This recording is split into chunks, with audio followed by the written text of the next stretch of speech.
to my mind, represents all that's gone wrong with this country over the years. UP Bihar politicians had cried foul at being caricatured as gangsters. A poor area, limited sources of income have thrown up a vicious cycle. Views expressed in this blog are hosted on my own website, are strictly personal, and do not reflect the views of any organization. Namaskar, hello and welcome. It's Holi weekend and I hope you've had a safe and colorful Holi. Yes, we are here with Straight Bat, our weekly video blog, where, as the title suggests, I comment with a straight bat. Today on Straight Bat, a murder that I believe should be a wake-up call for this entire country and particularly for one of my home states of Maharashtra. It's a story that you must hear about, a murder that to my mind represents all that's gone wrong with this country over the years. दिल वालों का दिल का करार लूटने मैं आई हूँ UP Bihar लूटने. You remember that song?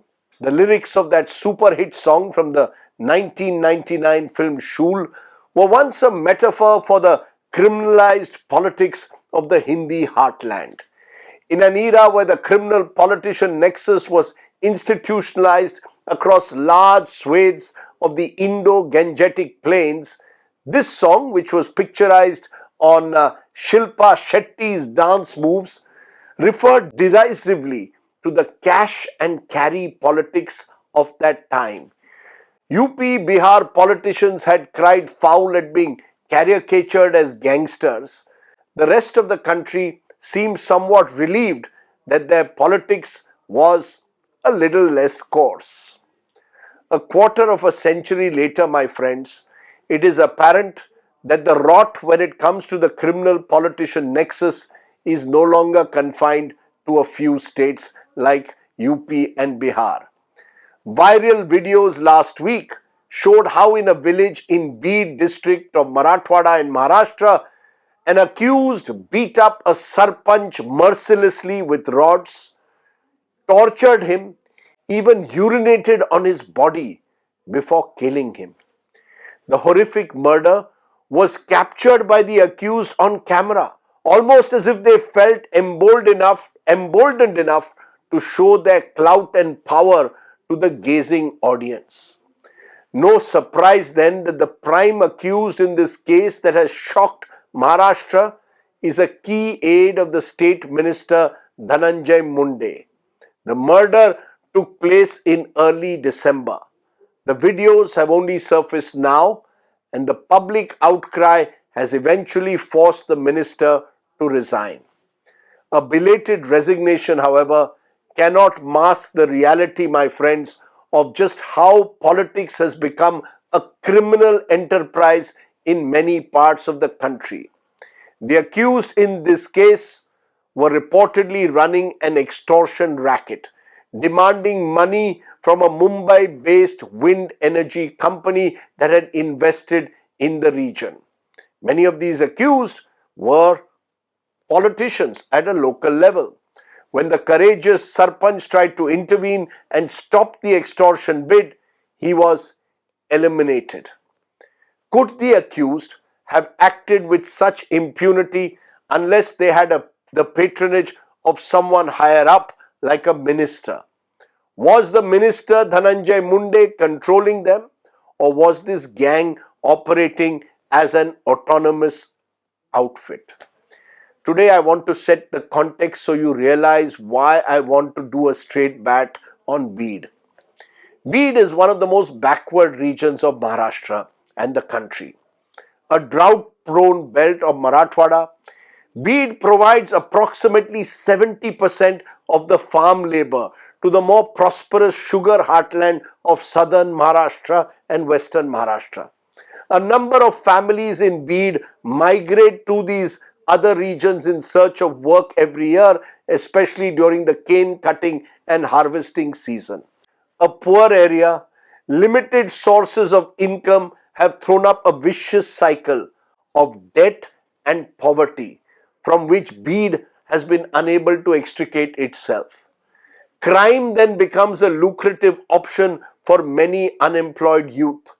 A senior journalist from neighboring Aurangabad tells me that Bede has witnessed many such political murders in the last few years. He in fact put the figure to me at over 200. For the last 3 decades, Bede's politics has been controlled by the Munde family. It's the family fiefdom that was built by the patriarch Gopinath Munde, an ambitious BJP leader with strong links to the RSS. The rugged son of the soil Munde belonged to the Vanjari community, a populous OBC group that was in direct competition with the politically influential Marathas. Munde's brother-in-law was the more urbane Pramod Mahajan, another stalwart BJP leader from Maharashtra. Munde gradually established himself through the 1990s as the BJP's mass OBC face, eventually becoming Maharashtra's deputy chief minister in 1995 in a BJP Shiv Sena coalition government. He was appointed a union minister in the first Narendra Modi government in 2014, only to die in a tragic car accident in the national capital barely weeks after moving to Delhi. The BJP leader's sudden death triggered a turf battle. His nephew Dhananjay Munde was pitted against his daughter Pankaja.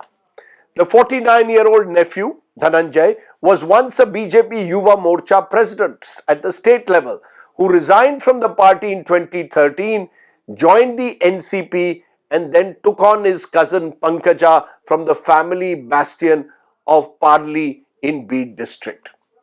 Where he had begun his career in the shadow of his uncle, he now found refuge in NCP leader Sharad Pawar's embrace. Controversies swirled around him, including a rape complaint in 2021. With characteristic swagger, Munde claimed that he was in a relationship with the complainant's sister and even had 2 children from her. The rape charge did not seem to stick, and Munde quickly shifted and switched sides with Ajit Pawar in 2023 when the NCP was broken to become part of the Shiv Sena BJP Mahayuti government. This time though, the heinous murder charge has forced Munde to resign. The prime accused and a local politician in the Sarpanch murder, Valmik Karad, has managed Munde's constituency for years, and the duo reportedly share common business interests as well. In a sense, my friends, Munde's case typifies the shifting nature of Maharashtra's politics, where once the state prided itself on its reformist zeal, its politics is now defined by a totally immoral power at all costs ecosystem. Cash, crime and corruption under the veil of caste and communal identity politics have created a toxic mix where there is a complete ideological bankruptcy and only a desire for self-aggrandizement.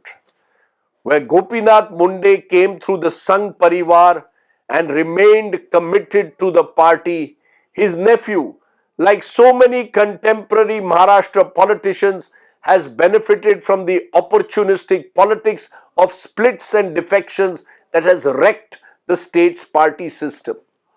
Is it any surprise then that those associated with Dhananjay Munde actually thought that they could get away with a murder on camera? After all, when political compromise and depravity is the name of the game, who will draw the red lines of what is acceptable behavior and what is not? Which is why, my friends, the Maha crime in Bede must be seen as another wake-up call that Maharashtra and indeed the country so desperately needs. A magnetic Maharashtra or a Viksit Bharat can hardly be built on this edifice of lumpenized politics. Sadly, our media cheerleaders are so carried away with well-spun slogans that the grime that lies beneath the glitter of this 5 trillion economy is barely noticeable. Bede is that grimy underbelly of this country, a district trapped in poverty, crime, power politics, and a broken down police machinery. Like Bede, there are many corners of this country today where local mafias, be it real estate, sand, mining, and their political bosses are calling the shots. In urban centers, white collar criminality, often revolving around land again, has a more sophisticated edge. In the dust bowl of Bede, it's the gun that calls the shots. Which is why it is my belief that instead of holding these fancy investment summits in five-star hotels, maybe our government's priority should be to first hold law and order meetings in every district headquarters across the country, where a clear and unambiguous message is delivered that there will be zero tolerance for lawbreakers irrespective of their political influence. Else, and I say this with an element of sadness as a proud Maharashtrian and an Indian, places like Bede will continue to ominously fall off the map, and that is something that should worry us all. As a postscript, on a recent morning walk along Mumbai's Marine Drive, I met a retired IAS officer from Maharashtra who said that he wasn't surprised at all with what had transpired in Bede. Rajdeep, my friend, he said, the chickens have come home to roost. Earlier, politicians flirted and used criminals. Now, the criminals have simply taken over our politics. Think about it. That was the straight bat. Do, of course, subscribe to my YouTube channel for many more such videos. For now, stay well, stay safe. Jai Hind, Namaskar. Thank you very much.